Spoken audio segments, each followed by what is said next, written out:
Novo, fazendo uma live relâmpago aqui sobre resistência insulínica.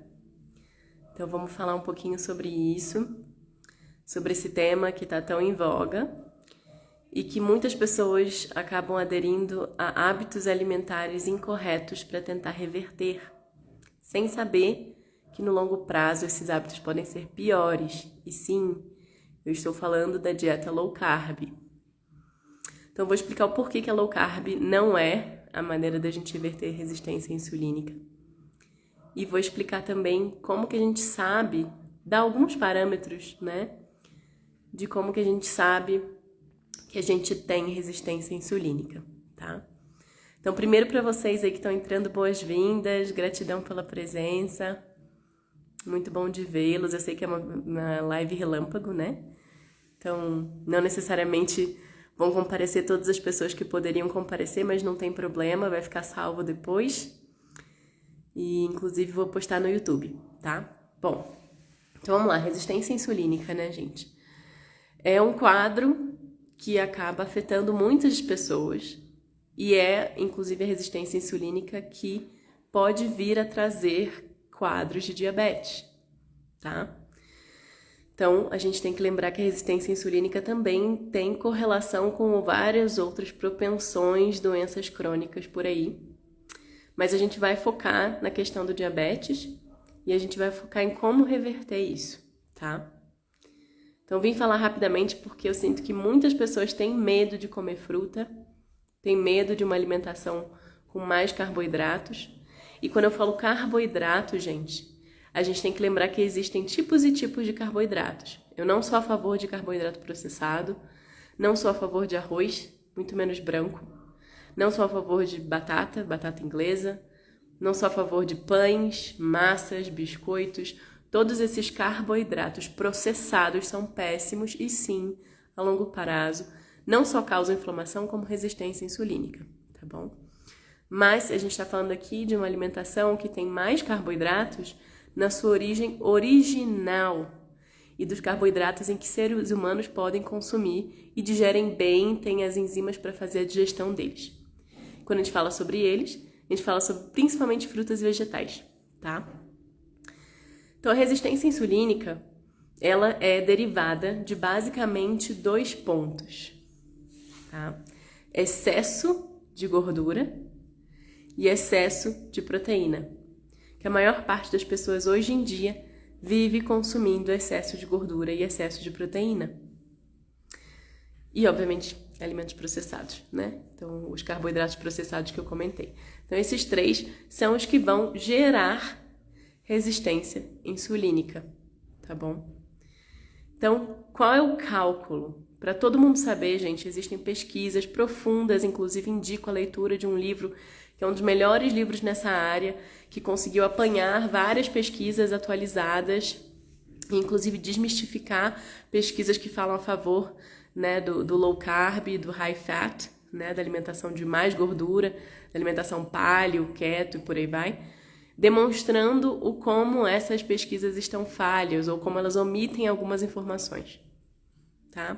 Então, esse livro, Mastering Diabetes, que eu acho que não tem em português, mas que significa Vencendo o Diabetes, né?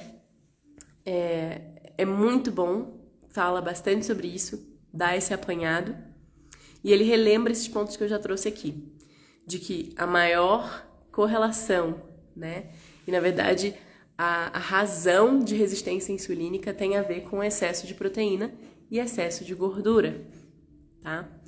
E o que significa excesso de proteína? Vocês vão ter que fazer as contas de vocês. Vamos lá que eu vou explicar como que faz as contas para saber se vocês estão consumindo proteína a mais. Primeiro, observem quais são os hábitos de vocês, né? Observem se vocês fazem exercício diariamente ou não, se é 2, 3 vezes na semana, como é que é isso? Se vocês são mais sedentários, por exemplo. Para quem for mais sedentário, a conta é 0,8 grama, ou seja, menos de 1 grama, 0,8 grama de proteína por quilo do corpo. Para quem faz exercício 3 vezes na semana e tem uma vida relativamente ativa, né, do tipo vai ao mercado, anda pra lá, anda pra cá, não pega ônibus o tempo inteiro, ou metrô e etc, e carro. Então o cálculo é para 1,2 gramas de proteína por quilo do corpo. E para quem é atleta, né, então exige bastante do corpo, precisa de maior ganho muscular, a conta é 1,6 grama de proteína por quilo do corpo, tá? Então façam as contas de vocês. Por exemplo, para uma pessoa que tem 50 quilos e quer manter os 50 quilos, né? E que faz exercício 2, 3 vezes na semana e tem um dia a dia relativamente movimentado, a conta vai ser 50 vezes 1,2, de acordo com os valores que eu dei anteriormente, né? E quando a gente faz essa conta, quanto que dá? Então, vocês têm que fazer essa conta para saber quanto que vocês vão precisar consumir, que são 60 gramas. No caso de uma pessoa com 50 quilos, que quer manter esses 50 quilos, que tem esse nível de atividade, vão ser 60 gramas de proteína por dia. Se essa pessoa não fosse, né, se movimentasse tanto, se ela fosse mais sedentária, já seriam 40 gramas, né? Então façam esses cálculos para vocês saberem, porque excesso de proteína causa, sim, resistência insulínica, tá? Tanto quanto, pasmem, tanto quanto excesso de gordura. Foram feitas muitas pesquisas comparando, né, do tipo, pessoas que consumiam alta quantidade de gordura e baixa proteína, como afetava na resistência insulínica, ou o oposto, pessoas que consumiam alta proteína e baixa gordura, como afetava, e as duas altas. Quando as duas estão altas, a resistência insulínica é afetada ainda mais, né? Mas quando uma ou outra estão altas, ambas são super afetadas, né? Então as pessoas sentem experimentam resistência insulínica independentemente de consumirem excesso de proteína ou excesso de gordura, tá? Então, o máximo de gordura são esses cálculos que a gente O máximo de proteína são esses cálculos que a gente já fez aqui agora, tá? Recapitulando. Pessoa sedentária, que não vai à academia, que não faz exercício, 0,8 gramas de proteína por quilo do corpo. Pessoa que vai à academia 2, 3 vezes na semana, ou não precisa ser academia, pode, né, dançar 2, 3 vezes por semana, correr, andar de bike 2, 3 vezes por semana e tem um dia a dia relativamente movimentado, vai ser 1,2 gramas de proteína por quilo do corpo. E um atleta, né, que às vezes faz exercício 5, 6 vezes por semana e que tem que ter ganho de massa, que tem que ter manutenção, é 1,6 grama de proteína por quilo do corpo. Já a gordura, o valor dela não varia, tá? Saibam que qualquer alimentação que a pessoa consuma mais do que 20 gramas de gordura por dia é considerada uma alimentação high fat, ou seja, é considerada uma alimentação que tem muita gordura, tá? O ideal é que a gente consuma menos de 15 gramas de gordura por dia. Isso vale para mulher, vale para homem, vale para todo mundo, tá? Essas são as mesmas pesquisas que foram avaliadas. Leiam o livro que eu falei, que vocês vão entender mais profundamente. Minha intenção dessa live é resumir, porque tem muita gente que fala, Eli, eu não sei o que eu faço. Tenho resistência insulínica, já tentei alimentação paleo, já tentei não sei o que, perdi peso, mas continuei tendo problemas. No longo prazo, o problema do excesso de gordura é que vai causar mais problema ainda, tá? Então a gente tem que diminuir. A ingesta de gordura que a gente precisa diária é muito pouca. E todos os alimentos, sem exceção, contêm gordura, inclusive melão, por exemplo. Para quem estava acompanhando meus stories agora de manhã, eu coloquei lá o meu suco de melão, que deu 1 litro e pouco de suco de melão, e tem gordura no melão. Inclusive, nessa quantidade de suco tem 11 gramas de proteína. Então, lembremos que esse mito da proteína, o mito da gordura, né, de que a gente não deve consumir carboidrato e de que a alimentação saudável é low carb, né, que a gente deveria ficar no high fat, isso é um fad, ou seja, é um mito, tá? E é um mito criado pela indústria, porque realmente alimentos de origem animal são majoritariamente gordura e proteína, tá?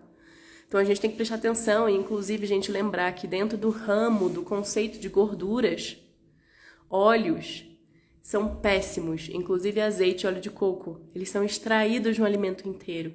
Então, se vocês querem consumir gordura, consumam de um alimento inteiro. Vou repetir o nome do livro, Mastering Diabetes. Ele só tem em inglês, não tem em português.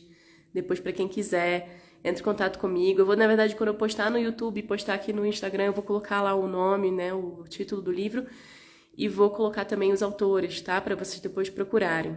Vale muito, muito a pena ler, uma bíblia, fala muito sobre tudo isso.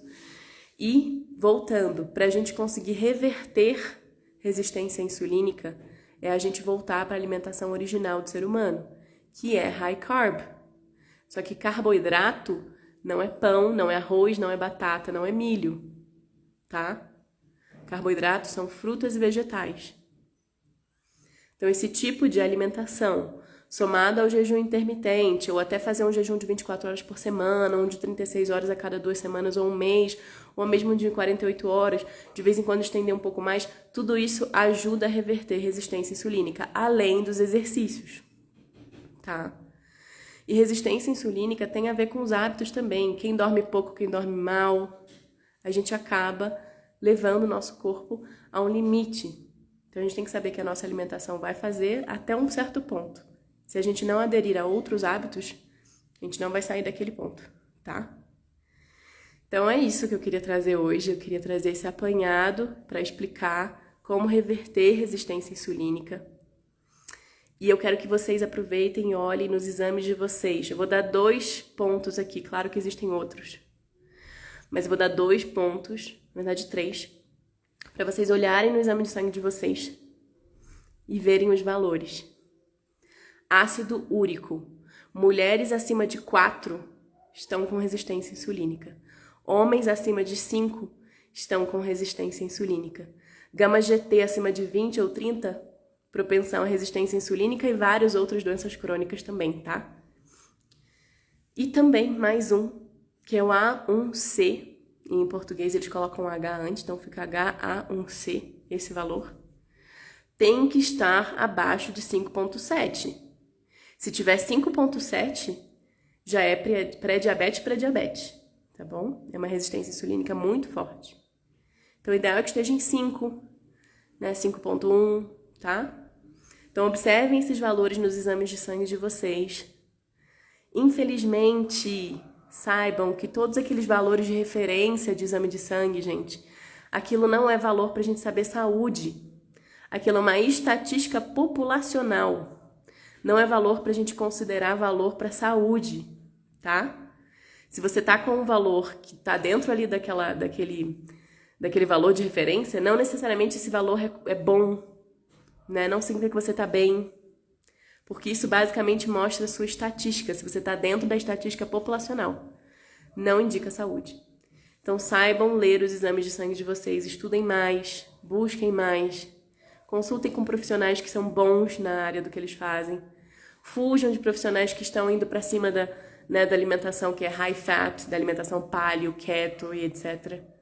Ela pode até ter uma certa...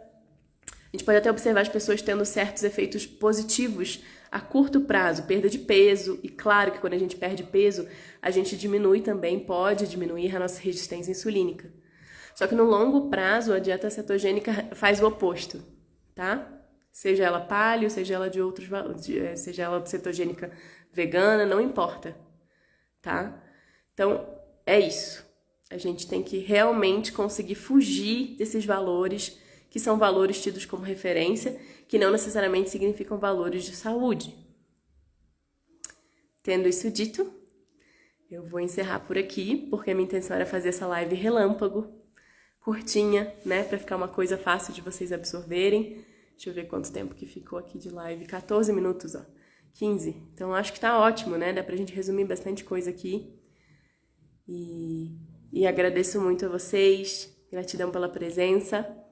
Em breve eu vou trazer aquelas lives que eu comentei sobre o jejum, com pessoas que já fizeram jejum, que querem vir partilhar a sua experiência sobre jejum.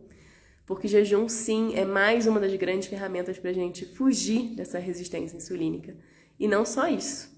Pra gente também eliminar a inflamação, pra gente melhorar o funcionamento cerebral e por aí vai, tá bom? Então, gratidão, um beijo e um lindo dia pra vocês todos. Vai ficar salvo!